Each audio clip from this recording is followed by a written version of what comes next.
नमस्कार मित्रों, मैं अतुल आप सभी का आपके YouTube channel learn with focus पे स्वागत करता हूं। मित्रों, जैसा कि आप जानते हैं कि हमारे चैनल लर्न विद फोकस पे लेखपाल की जो कक्षाएं हैं वो अनवरत रूप से चल रही हैं। इसी क्रम में मैं आपके समक्ष भारतीय संविधान एवं राज्य व्यवस्था का चौथा लेक्चर लेकर हाजिर हुआ हूं। इसके पहले लेक्चर में मैंने आपको जो चीज़ें बताई हैं उसको एक साथ में थोड़ा सा हम लोग रिवीजन करेंगे, क्योंकि जब पिछला रिकॉल करेंगे तो चीज़ें आपके कनेक्ट हो जाएंगी, जिसके माध्यम से जब चीज़ें आपको आगे बताई जाएंगी तो ज़्यादा समझ में आएंगी। ठीक है, तो ये मान के चलिए आपसे आपका एक क्वेश्चन भी होगा, आप वीडियो को पॉज करके सॉल्व करिए। ठीक है, उसके बाद मैं आपको आंसर बताऊँगा। ठीक है, तो पहले हम लोग शुरुआत करते हैं जो चीज़ें अभी हमने पढ़ी है। ठीक है, मैंने संविधान का जो एक मोटा मोटी प्रारूप होता है, संविधान क्या है उसके बारे में बता दिया, उसके भाग बता दिया है, अनुच्छेद बता दिया है, अनुसूची बता दिया है। सॉरी, अनुच्छेद अभी नहीं बताया गया, अनुच्छेद जैसे जैसे आगे बढ़ेंगे हम लोग बताएंगे। ठीक है, और अनुसूचियां बता दी गई है। ठीक है, तो चलिए हम लोग थोड़ा सा आपसे क्वेश्चन के माध्यम से चीज़ों को देखते हैं। जैसा कि मैंने आपको बताया था, भारतीय संविधान में ओरिजिनली 8 अनुसूची थी। ठीक है, 9, 10, 11, 12 जोड़ी गई हैं। ठीक है, तो आप लोग वीडियो पॉज करिएगा और आंसर दीजिएगा। 9वीं अनुसूची, 10वीं अनुसूची, 11वीं अनुसूची, 12वीं अनुसूची कब जोड़ी गई है। ठीक है, तो चलिए, जो 9वीं अनुसूची है ये फर्स्ट कॉन्स्टिट्यूशन अमेंडमेंट एक्ट के द्वारा जोड़ी गई है। ठीक है, जो 10वां है 52nd कॉन्स्टिट्यूशन अमेंडमेंट एक्ट। ठीक है, और ये 73rd कॉन्स्टिट्यूशन अमेंडमेंट एक्ट, और जो 12वीं है 74 कॉन्स्टिट्यूशन अमेंडमेंट एक्ट। ठीक है, इसके अतिरिक्त देखिए जो क्वेश्चन पूछे जा रहे हैं, ठीक है, उस क्वेश्चन के संदर्भ में हम लोग बातें करेंगे। अगर हम बात करते हैं, मैंने आपको बताया था जो 8वीं अनुसूची है उसमें कितनी भाषाएं हैं, टोटल 12, लेकिन थी कितनी, 8। ठीक है, इसका मतलब आपके फर्स्ट में क्या हुआ, 1 जोड़ी गई, दूसरे में 3 और लास्ट में 4 जोड़ी गई। ठीक है, 21, 71 और 91, ये मैंने आपको बताया था, यानी 21वें संविधान संशोधन, 71वें संविधान संशोधन और 91वें संविधान संशोधन के माध्यम से चीज़ें जोड़ी गई हैं। ठीक है, तो चीज़ें यहाँ तक हो गई थी। हम लोग उसके आगे आज देखते हैं और हम लोग बात करेंगे भाग 1 से। ठीक है, जैसा कि मैंने आपको बताया था कि जो संविधान है, संविधान में अगर हम लोग ABCD ना जोड़ें तो कुल मिला के 22 भाग हैं। ठीक है, तो भाग 1 से हम लोग स्टार्ट करेंगे और टू द पॉइंट स्टडी करेंगे, जो कि आपके UPSSC आयोग या इसके अतिरिक्त जितने भी वनडे के एग्जाम होते हैं वहां तक के लिए सफिशियंट है या पर्याप्त। तो चलिए हम लोग भाग 1 के बारे में बात करते हैं। ठीक है, तो भाग 1 में मैंने आपको क्या बताया था, संघ एवं राज्य क्षेत्र। ठीक है, ये अनुच्छेद 1 से 4। ठीक है, तो चलिए हम अनुच्छेद 1 को देखेंगे, 2 को देखेंगे, 3 को देखेंगे, 4 को देखेंगे, डीपली नहीं सिर्फ देखेंगे वास्तव में है क्या और क्वेश्चन कहां से आपके पूछे जाते हैं। ठीक है, तो सबसे पहले अगर हम अनुच्छेद 1 की बात करते हैं,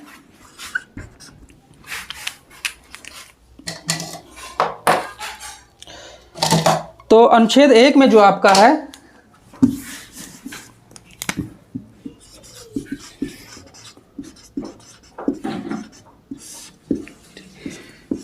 संघ का नाम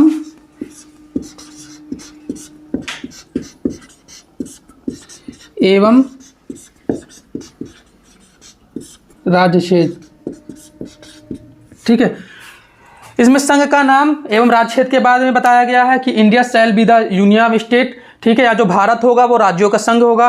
अगर हम अगले अनुच्छेद यानी अनुच्छेद 2 की बात करते हैं,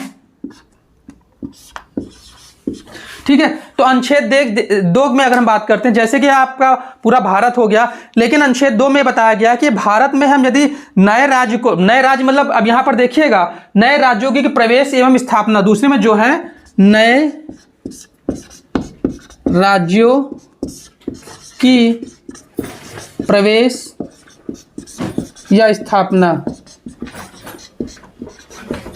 ठीक है, जैसे मान लीजिए आपने देखा होगा कि बांग्लादेश से कोई भी भूमि हम थोड़ी सी भूमि हमने ली और उसको दे दिया, तो जो ये सब चीज़ें होंगे, किसी देश से किसी भी प्रकार की जो जमीन है, भूमि हम ले रहे हैं उसको अपने देश में शामिल कर रहे हैं। ठीक है, ये अनुच्छेद 2 के अंतर्गत आएगा।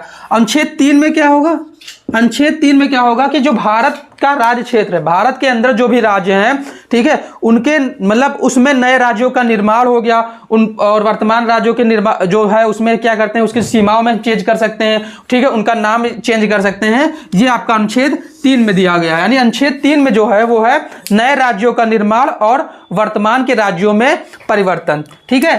तो ये अनुच्छेद 3 में क्या है, नए राज्यों का निर्माण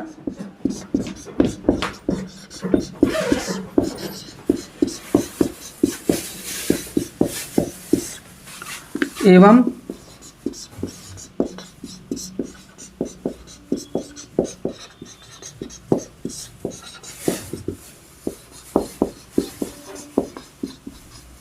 ठीक है। तो आप देख रहे हैं, जैसे मैंने आपको अनुच्छेद 1 में क्या, संघ का नाम एवं राज्य से, ठीक है, जैसे आपको मालूम भारत में कितने, इसमें 28 राज्य हैं। नए राज्यों की प्रवेश या स्थापना मीन्स, हम देखिए क्वेश्चन बहुत बार पूछ लिया जाता है कि नए राज्यों की प्रवेश या स्थापना मीन्स हम किसी दूसरे देश से किसी भी प्रकार की भूमि लेते हैं, उसके साथ समझौता करते हैं, ये तो अनुच्छेद 2 के अंतर्गत आएगा। लेकिन अनुच्छेद 3 के अंतर्गत क्या आएगा, जैसे मान लीजिए कि आपका पहले उत्तर प्रदेश था, उत्तर प्रदेश से क्या हुआ, उत्तराखंड बना, ठीक है, वो हो गया। इसके अतिरिक्त मान लीजिए उत्तर प्रदेश की सीमा में परिवर्तन करना है, ठीक है, जैसे हैदराबाद से तेलंगाना बना, तो ये सब क्या होगा, ये सब आपके अनुच्छेद 3 के अंतर्गत आएंगे, ठीक है। तो जो ये भाग 1 है, भाग 1 को हम लोग बस इतने में समेटेंगे, इससे ज्यादा आपके जानने की जरूरत भी नहीं है, और इतना ही क्वेश्चन आपके पूछे जाते हैं, ठीक है। अब हम लोग अगले भाग की तरफ देखेंगे। जैसा कि मैंने आपको बताया था, जो भाग 2 है वो आपका वो नागरिकता से संबंधित है।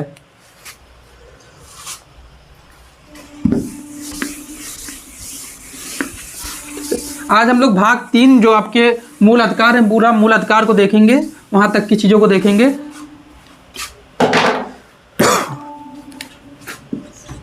भाग 2 नागरिकता।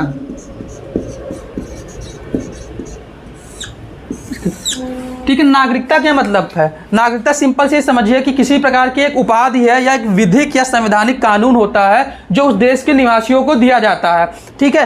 तो नागरिक कौन होते हैं, जैसे मान लीजिए हम भारत के नागरिक हैं, तो भारत के नागरिक कौन है, ठीक है, एक मतलब कुल मिला के समझिए कि हमारे पास यहाँ के क्या हो गया, आपके पास सिविल और राजनीतिक अधिकार हैं, ठीक है। सिंपल संक्षेप कुछ शब्दों में समझने की कोशिश करिएगा, ठीक है। नागरिकता क्या हो गया, नागरिकता क्या हो गया, एक हिसाब से कानूनी या संवैधानिक प्रावधान हो गया जो किसी भी देश के निवासियों को दिया जाता है, ठीक है। अब होता क्या है कि हमारे संविधान है, संविधान में जो आपका अनुच्छेद 5 है, 5 से 12 के बीच में नागरिकता संबंधी प्रावधान दिए हुए हैं।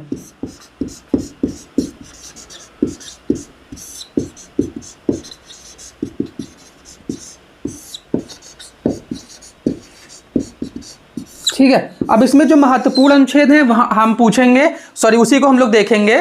तो आपको जैसा कि मैं बता दूं, अनुच्छेद 5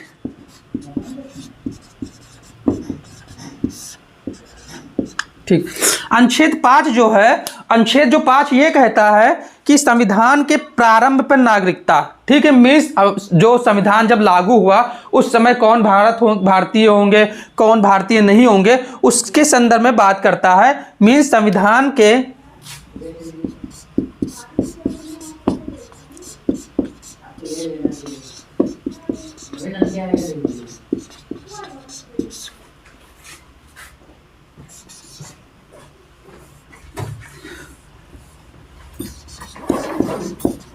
पांच में क्या है, संविधान के जो प्रारंभ है, प्रारंभ पे नागरिकता, कौन नागरिक होंगे कौन नहीं होंगे, ठीक है। इसके अतिरिक्त हम लोग के जो 1 दिवसीय परीक्षाएं होती हैं उस परीक्षाओं में जो उपयोगी है वो अनुच्छेद 9 है। अनुच्छेद 9 क्या कहता है,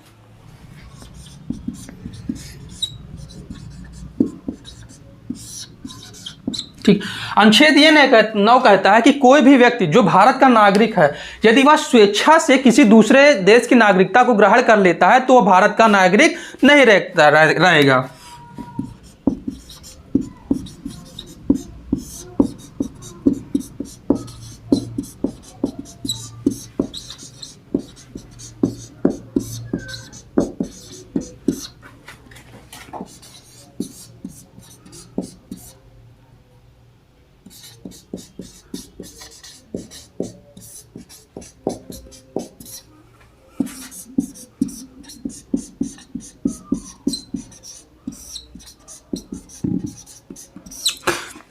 इसके अतिरिक्त हम लोग अनुच्छेद 11 की बात करेंगे।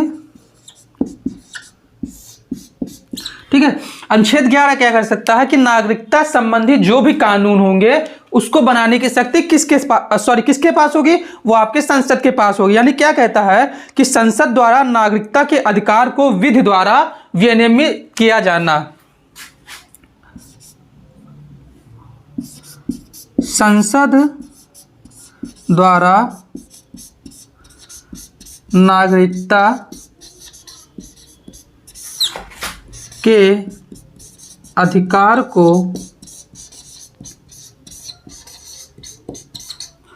विनियमित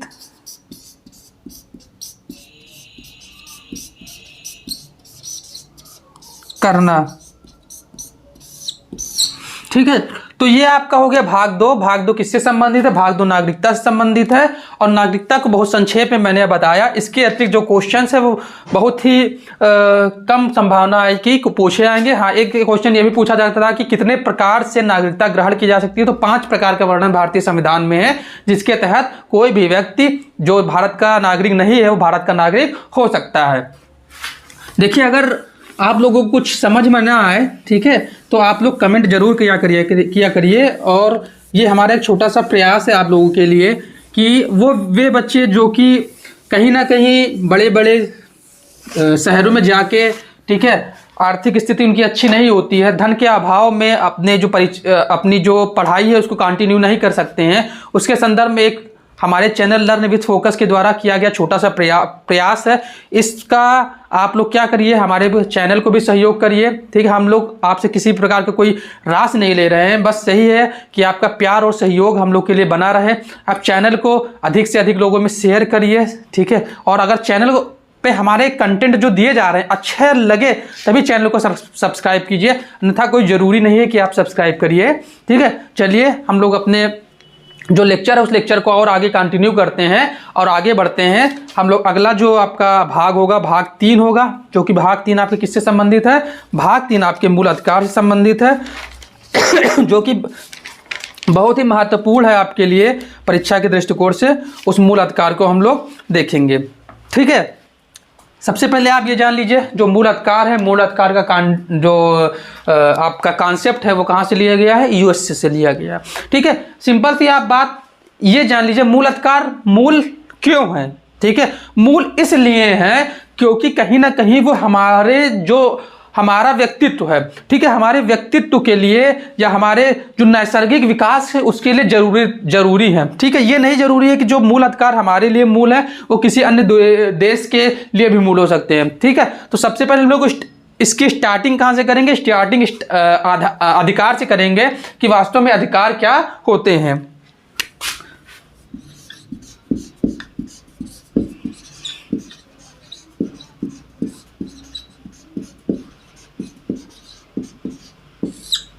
ठीक है, आपने देखा जो नागरिकता था, ठीक है, कहाँ से खत्म हुई थी? 12 पे खत्म हुई थी, तो ये क्या हो जाएगा? 13 से 32। ठीक है, सबसे पहले हम लोग अधिकार को समझ लेते हैं। ठीक है, अधिकार का सिंपल मतलब होता है किसी भी चीज है, किसी भी कोई वस्तु है, जगह है, स्थान है, कोई भी चीज है, उस पर हमारे हक या दावे से होता है। इसी संदर्भ में आप इससे आगे बढ़ेंगे तो आपको क्या मिलेगा?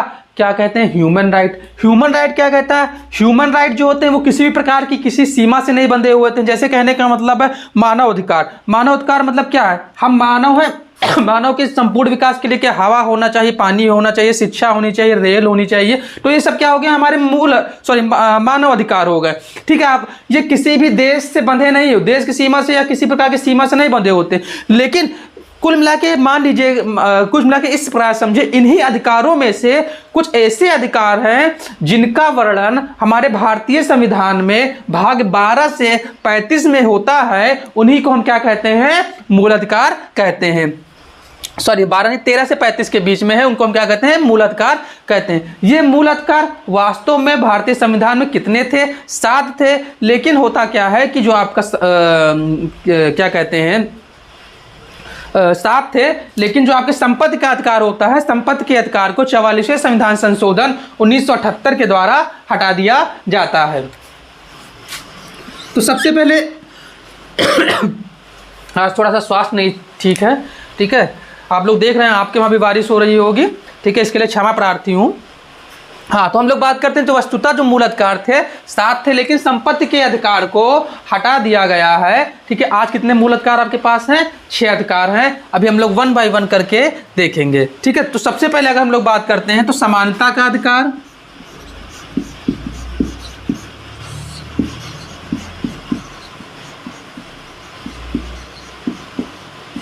ठीक है। दूसरा है आपका स्वतंत्रता का अधिकार,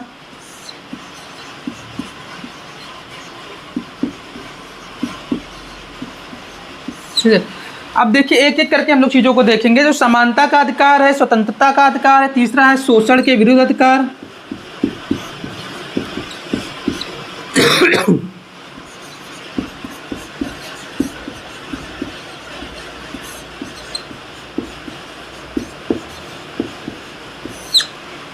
चौथा क्या है?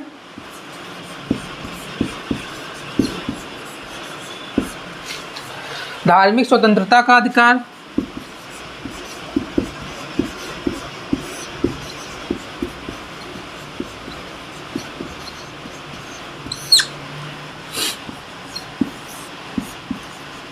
शिक्षा और संस्कृति का अधिकार,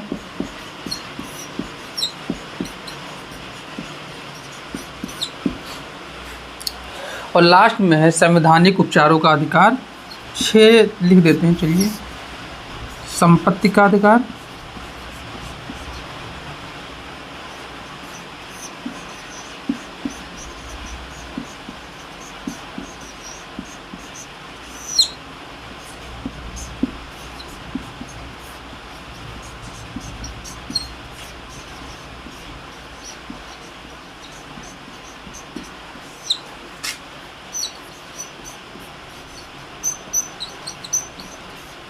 ठीक है।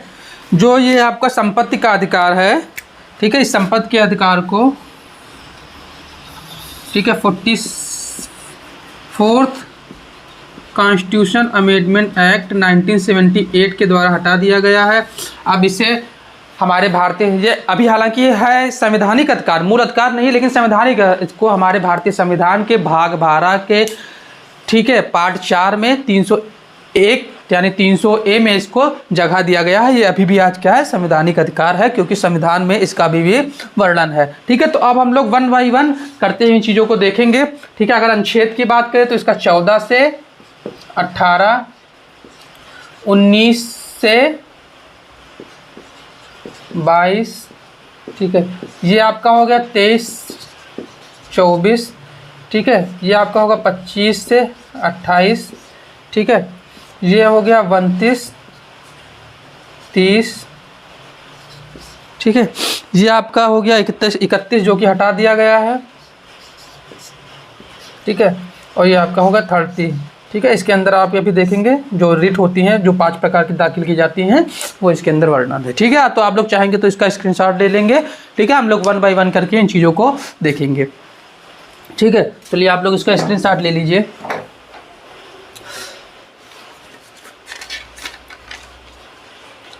ठीक है, चलिए तो हम लोग स्टार्ट करते हैं समानता के अधिकार से।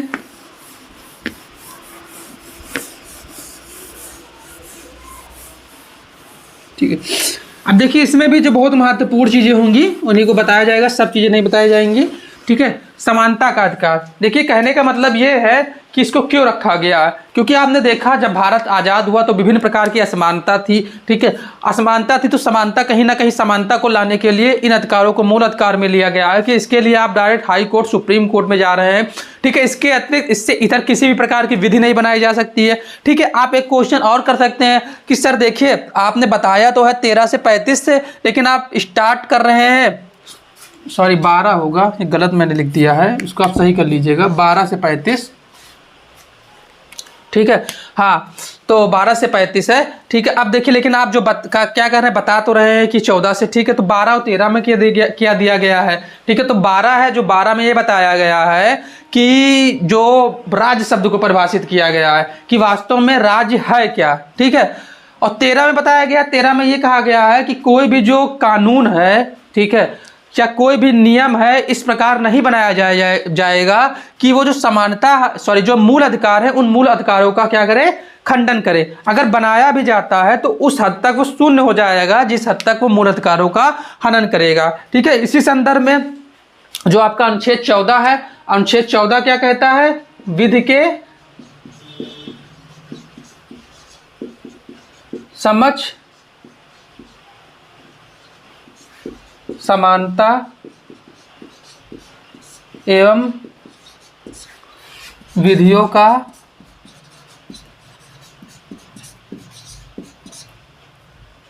समान संरक्षण। ठीक है, अनुच्छेद 15 क्या कहता है, ठीक है, अनुच्छेद 15 ये क्या कहता है कि धर्म, मूल वंश, जात, लिंग, धर्म, मूल वंश, जाति, लिंग, ठीक है, जन्म स्थान के आधार पर विभेद। ठीक है, यानी कि क्या कहते हैं कि पर विभेद का प्रतिबंध।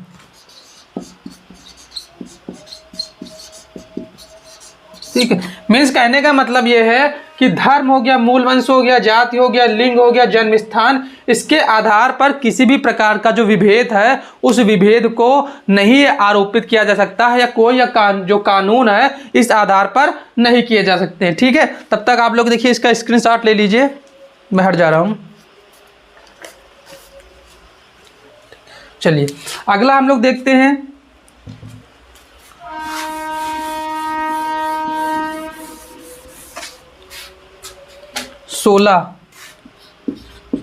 लोक नियोजन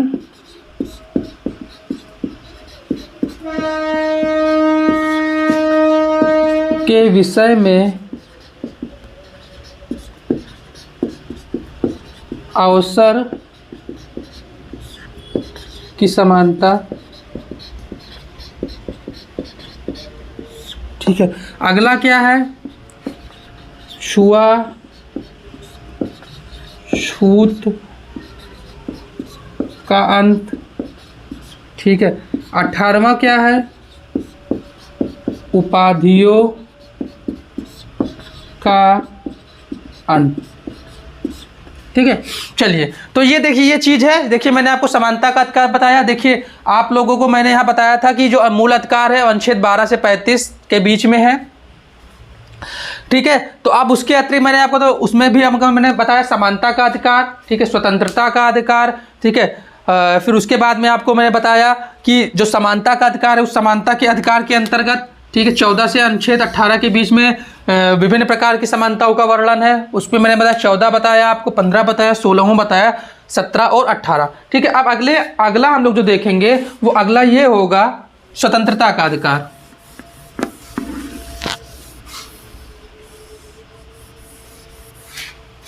देखिए चीज़ें थोड़ा मैं जल्दी बता रहा हूँ तो उसको आप लोग अपने हिसाब से देख लेंगे। इसको इसलिए बताया जा रहा है कि कहीं ना कहीं आपसे आपके जो प्रश्न है इससे पूछ ले जाते हैं। बताइए कि अनुच्छेद 17 या उपाधियों का अंत किस में अनुच्छेद में दिया हुआ है। ठीक है, छुआछूत का जो अंत है वो किस अनुच्छेद में दिया हुआ है, इससे संबंधित क्वेश्चन आपसे पूछ ले जाते हैं। ठीक है, तो अगला हम लोग देखते हैं, दूसरा जो है वो स्वतंत्रता का अधिकार।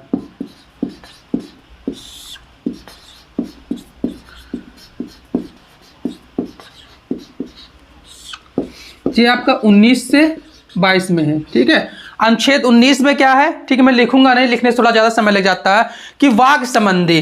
ठीक है, जैसे आपने देखा भी होगा कई बार पूछ लेते हैं कि बताइए जो प्रेस की स्वतंत्रता है वो किसके अंतर्गत आएगी। तो वाक स्वतंत्रता आदि विषयक कुछ अधिकारों का संरक्षण की मतलब, कहने का मतलब है कि आप बोल सकते हैं लेकिन उसमें भी कुछ रिस्ट्रिक्शन है कि आप आप देश के विरुद्ध थोड़ी ना बोल सकते हैं कि नहीं आप यहाँ ऐसा बोल रहे हैं, ऐसा बोल रहे हैं कि जो पाकिस्तान को क्या कहता अच्छा लग रहा है। ठीक है, ऐसा आप नहीं बोल सकता। वाक संबंधी स्वतंत्रता का है कि आप अपनी जो बातें हैं, ठीक है, किसी भी संस्थान किसी भी के सामने भी रख सकते सकते हैं, लेकिन उसमें भी रिस्ट्रिक्शन लगाई गई है, वो थोड़ा अंदर की डीप की बातें हैं। जब हम लोग कभी भी इससे उच्च कक्षाओं में जाएंगे या उच्च कक्षा ले रहे होंगे तो वहाँ पर बताएंगे। ठीक है, तो इसमें क्या है, जो अनुच्छेद 19 है उसमें वाक स्वतंत्रता आदि विषयक के बारे में बताया गया है।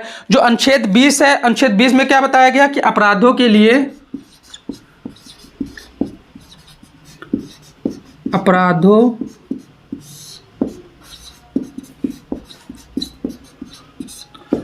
दोष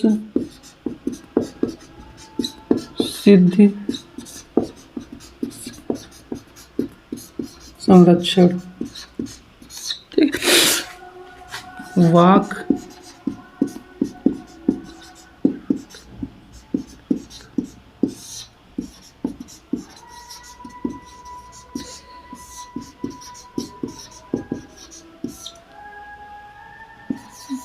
ठीक है। अब देखिए अपराधों के लिए दोष चिन्ह के संबंध में देखिए इसके अंतर्गत भी 3 बातें दी हुई हैं। इसमें यह बताया गया है कि कोई भी व्यक्ति जो है विधि के प्राधिकार के अतिरिक्त किसी भी प्रकार से दंडित नहीं किया जाएगा। मीन्स कहने का मतलब यह है कि जो विधि के द्वारा दंड बनाया गया है, जैसे मान लीजिए आपने किसी भी प्रकार का कोई क्राइम किया, अगर उस क्राइम के लिए आपका दंड है तो उस दंड से ही दंडित आपको किया जाएगा। इसके अतिरिक्त किसी भी प्रकार का जो दंड होगा उससे आपको दंडित नहीं किया जा सकता है। ठीक है, आपका जो इसके अतिरिक्त आपका अगला जो अनुच्छेद है अनुच्छेद 21 में बताया गया जीवन एवं व्यक्ति स्वतंत्रता का अधिकार। जीवन एवं वैयक्तिक स्वतंत्रता का अधिकार।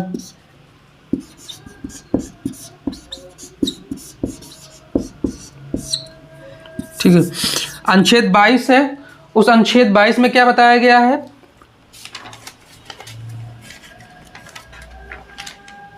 कुछ दशाओं में गिरफ्तारी और निरोध से संरक्षण। कुछ दशाओं में गिरफ्तारी और निरोध से संरक्षण। ठीक है, चलिए अब देखिए फिर से 1 बाय 1 हम रिवीजन करेंगे। देखिए मेरा ये उद्देश्य है कि आपको ज्ञान की पराकाष्ठा पे ले जाना नहीं है। ठीक है, मैं टू द पॉइंट चीज़ों को बता रहा हूं और आप मेरा जो उद्देश्य है मेरा खुद का भी उद्देश्य हो, आप लोग का भी उद्देश्य होना चाहिए कि आपको इतनी जानकारी हो, ठीक है, कि आपका कैसे किस प्रकार से जो आपका पेपर उसमें सिलेक्शन हो। ठीक है, तो मैं आपको फिर से बता रहा हूं। ठीक है, मैंने आपको बताया 1 से 4, ठीक है, 5 से 11, फिर 12 से 35। 12 से 35 के अंतर्गत मैंने आपको बताया कितने प्रकार की, वस्तुतः 7 प्रकार की जो आपका मूल अधिकार था वो था, लेकिन आपका जो संपत्ति का अधिकार है उस संपत्ति के अधिकार को हटा दिया गया। अब 6 प्रकार के अधिकार हैं। 6 प्रकार के अधिकार के अंतर्गत हमने देखे पहले समानता का अधिकार, ठीक है, 14 से 18, फिर स्वतंत्रता का अधिकार 19 से 22। अब इसके बाद में हम लोग अगला अधिकार देखेंगे, वो है शोषण के विरुद्ध अधिकार, जो कि 23 और 24 में दिया हुआ है। ठीक है, तो आप लोग इसको क्या कहते हैं, स्क्रीनशॉट ले लीजिए। अगर आप नोट्स कहीं कर रहे हैं तो नोट कर लीजिए इसको।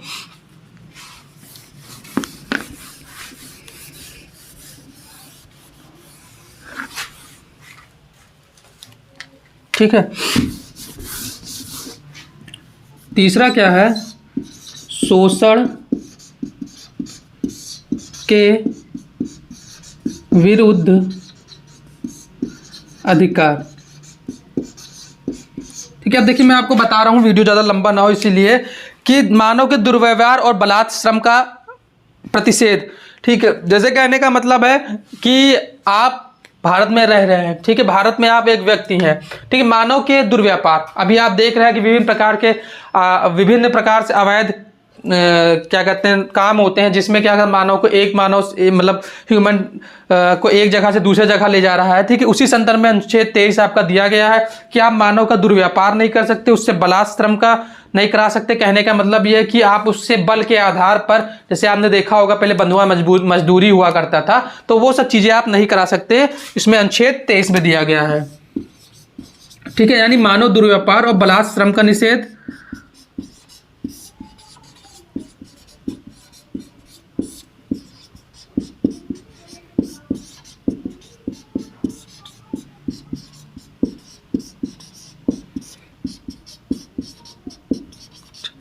अब इसी में जो आपका 24 है, ठीक है, 24 में ये बताया गया है कि जो भी आपके बच्चे होंगे कि कारखानों आदि में बालक के नियोजन का प्रतिषेध, कारखानों आदि में बच्चों के निषेध का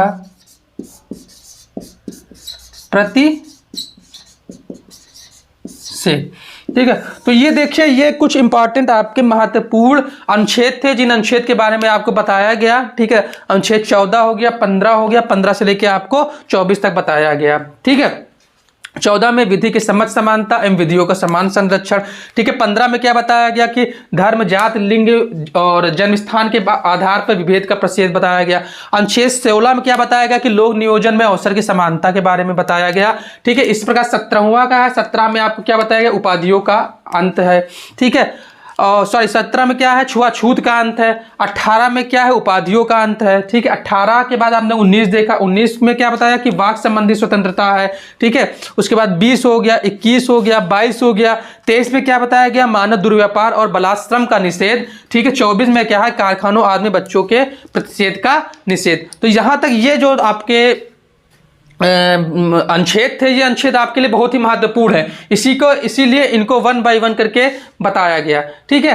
अब क्या है कि अनुच्छेद जो आपका 32 है, ठीक है, अनुच्छेद 32 बहुत ही महत्वपूर्ण है। उस अनुच्छेद 32 के बारे में हल्का सा हम लोग देखेंगे, उसके बाद में आज की क्लास को यहीं पर समाप्त किया जाएगा, क्योंकि क्लास मुझे लग रहा है कि बहुत लंबी हो रही है और मैं ये चाहता हूं कि क्लास में एक रुचि बनी रहे, आप लोग बोर ना हो, इसलिए चीजों को उसी तरीके से, उसी मैनर में समझाई जाएंगी जिस तरीके से, जिस मैनर में आपको जरूरी है, ठीक है। मेरा सिर्फ उद्देश्य है कि आपका सिलेक्शन कराया जाए, इसके अतिरिक्त कुछ नहीं, ठीक है। तो आप लोग धैर्य बनाए रखिएगा। बीच में भी कुछ आज आप लोगों को देखा हो, कुछ व्यवधान सा उत्पन्न हो रहा है, ठीक है। वो तबीयत मेरी नहीं सही है, इस वजह से हो रहा है, ठीक है। बल्कि मैं आपको अपनी तरफ से 100% देने की कोशिश करूंगा। चलिए हम लोग आगे बढ़ते हैं और अनुच्छेद 32 क्या है, अनुच्छेद 32 के बारे में थोड़ा सा हम लोग बात कर लेते हैं, ठीक है। जितने भी महत्वपूर्ण अनुच्छेद हैं उन महत्वपूर्ण अनुच्छेदों को कराया जाएगा, इसके अतिरिक्त कुछ नहीं कराया जाएगा। इसके अतिरिक्त मैं अभी आप लोगों को कुछ और जो मूल अधिकार है, मूल अधिकार से संबंधित कुछ आवश्यक जो इंफॉर्मेशन है, उस इंफॉर्मेशन को भी आपके साथ में साझा करूंगा,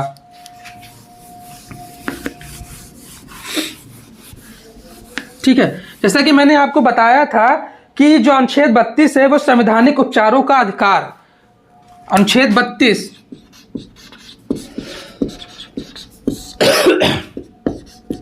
संवैधानिक उपचारों का अधिकार, ठीक है, इसके बारे में बताया गया है। देखिए, कहने का मतलब है कि आपने मूल अधिकार देखा, मूल अधिकार के बारे में बताया, मूल अधिकार की परिभाषा दी, लेकिन अब क्या है कि वास्तव में जैसे मान लीजिए, कहने का मतलब हमको बता दिया गया कि यह चीज है, लेकिन अब इसके लिए हम कहां जाएंगे, ठीक है। अगर इतना ये हमारे लिए इंपॉर्टेंट है तो कुछ ऐसी व्यवस्था की जाए जिससे ये भी हो कि भाई इसको हम उतनी आसानी से गेन भी कर सके।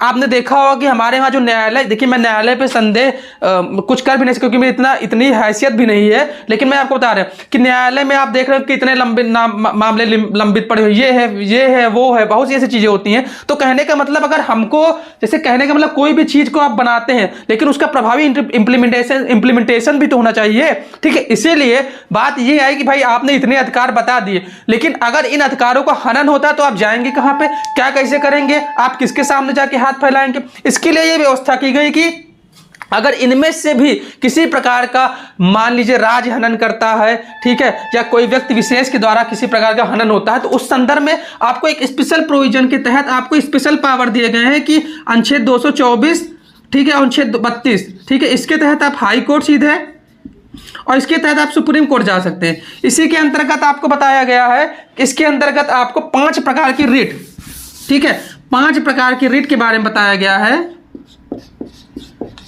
ठीक है, जिसमें पहला क्या है आपका बंदी प्रत्यक्षीकरण है, दूसरा क्या है परमादेश है, तीसरा क्या है प्रतिषेध है, चौथा उत्प्रेक्षण और आपका जो लास्ट है वो है अधिकार परीक्षा। ये 5 प्रकार की रीत बताई गई हैं, बंदी प्रत्यक्षीकरण, परमादेश, प्रतिषेध, उत्प्रेषण और अधिकार परीक्षा, ये 5 प्रकार की आपकी रीट बताई गई हैं, जिसके तहत आप अपने संवैधानिक उपचारों का जो अधिकार है उसका यूज करते हुए आपके जो भी प्रकार के मौलिक अधिकार है उसका हनन हो रहा है उसको आप सॉल्व कर सकते हैं। ठीक है, तो ये था आपका आज मूल अधिकार। ये चैप्टर थोड़ा सा बड़ा है, ठीक है, लेकिन इस बड़े होने के बावजूद भी कुछ कंसाइज मैनर में मैंने चीज़ों को आपको समझाने की कोशिश की है और आई होप, आशा भी करता हूँ कि चीज़ें आपको अच्छे से समझ में आई होंगी। ठीक है, चलिए अब थोड़ा सा इसके अतिरिक्त कुछ और भी इंफॉर्मेशन हम देख सकते हैं। देखिए, कभी कभी आपको ये स्टेटमेंट दे दिया जाता है कि मौलिक अधिकारों का जो नेचर है वो नकारात्मक होता है। ऐसा क्यों? क्योंकि नकारात्मक इसलिए होता है क्योंकि आप देख रहे हैं कि राज्य पर एक नकारात्मक प्रभाव डाल रहे हैं, इसलिए क्योंकि राज्य जो चाहे वो कर सकता है, ऐसा संभव नहीं है। ठीक है, इसके क्या है कि मौलिक अधिकार क्या है, एक प्रकार से देखा जाए तो राज्य पे क्या होगा, प्रतिबंध लगाते हैं, इसीलिए इसको हम कह सकते हैं कि राज्य पर नकारात्मक प्रभाव डालते हैं। ठीक है, इसके अतिरिक्त 15, 16, 19, 29 और 30 जो ये आपके मूल अधिकार हैं, ये केवल भारतीय नागरिकों को